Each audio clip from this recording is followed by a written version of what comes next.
I'm not sure if you can hear it on the video, but you hear that pounding.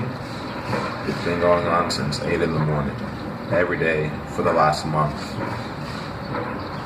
There's construction being done more than half a mile away from my house.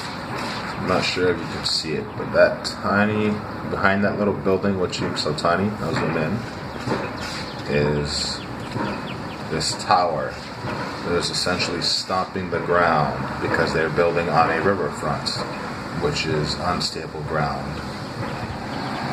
That unstable, that noise, that boom, boom, boom.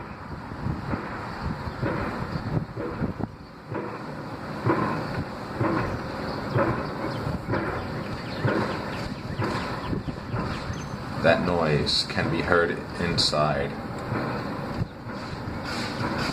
Very early in the mornings it can be heard. Those are sound waves, acoustic sound waves. That knocking is causing tons of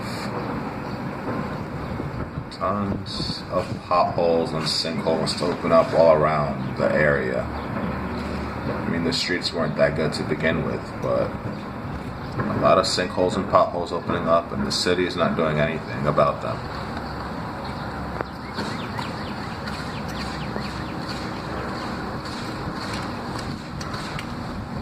They stopped for a bit. They're checking to see if they need to keep pounding, moving the machine over a few inches to continue.